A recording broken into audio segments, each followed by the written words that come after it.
ရာတေးတင်နန်း6ရက်မြောက်နေ့သားနဲ့သမီးတင်နန်းကိုရောက်တဲ့အချိန်မှာတယောက်ကိုတယောက်အယူအသေးပေးနေတာပါ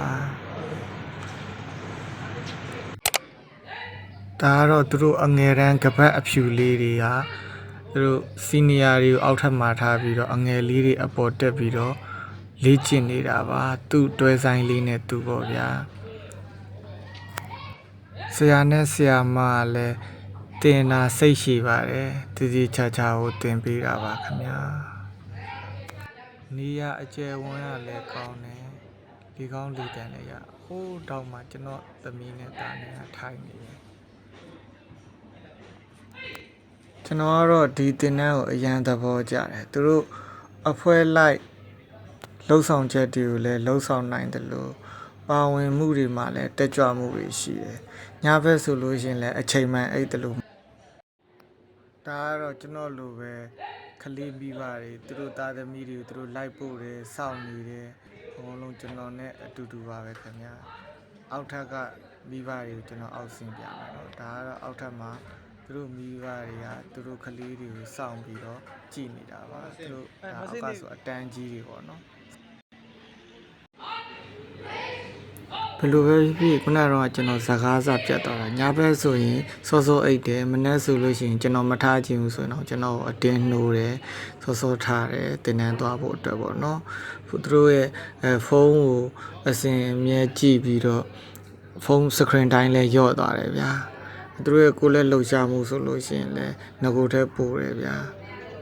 ဘာပဲဖြစ်နေနေ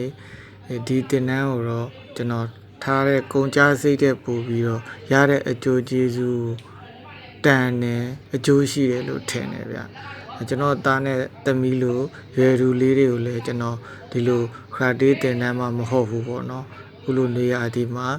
အခြားကိုလည်းလှုပ်ရှားမှုဖြစ်တဲ့ကိုယ်ခံပညာပဲဖြစ်ဖြစ်ရေကူးတင်တန်းပဲဖြစ်ဖြစ်တခုခု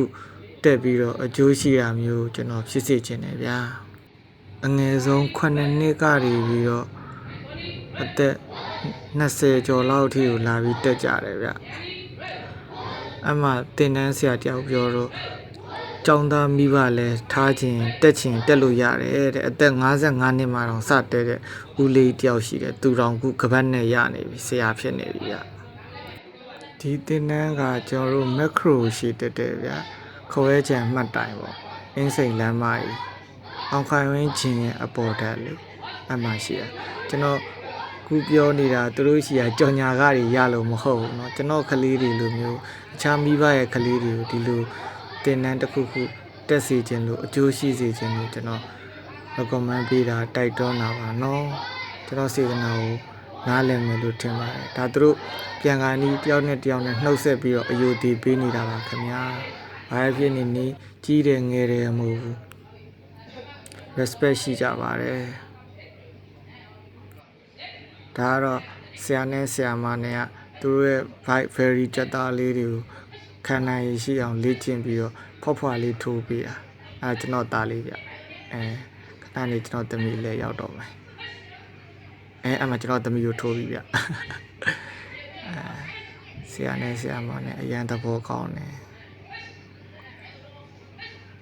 သူတို့ညဘက်စောစောအိပ်ဖို့မှာတယ်တင်နဲ့တင်တန်းနေမှာလေ့ကျင့်ဖို့မှာတယ်ဒါပေမဲ့ကလေးတွေကလေ့ကျင့်တဲ့အခါလဲလေ့ကျင့်တယ်လေးမကျင့်တဲ့အခါလဲလေးမကျင့်ပါဘူးခင်ဗျာ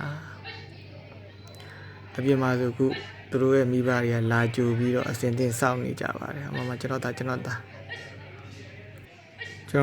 ည့်နေနေသူတို့နဲ့အတူတူတင်တန်းရောတက်ခြင်းစိတ်ပေါ့ဆိုရင်ခရာတေးကဒီနေ့တည်းဆိုရင်ဘယ်နှစ်ရက်ရှိသွားပြီလဲ6ရက်ဘာတွေတိုးတက်ပြီးတော့ဘာတွေပြောင်းလဲလာတယ်လို့ကိုထင်လဲအဲ့ချိန်မှန်တယ်စားကဒီရက်ချက်ပို့ပြီးတော့ဗိုက်စားလာတယ်ခဏလေးဒီပို့ပြီးတော့ခါဒီပညာတက်ခါဒီပညာဘာတွေတက်လဲပြောပြပါ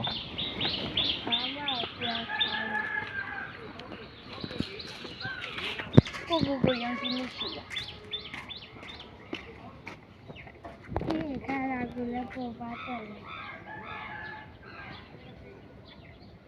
ဘယ်လိုပဲဖြစ်ဖြစ်ကိုခံပညာတစ်ခုတက်ထားကောင်းတာပေါ့ တခြားကိုနဲ့ရွယ်သူတငယ်ချင်းတွေရောဘာပြောချင်လဲ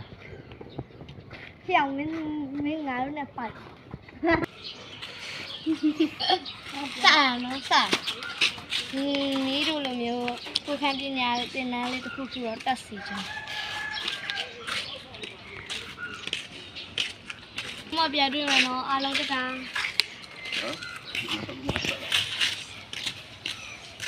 တတ်တက်တာလောက်လာအောင်လေ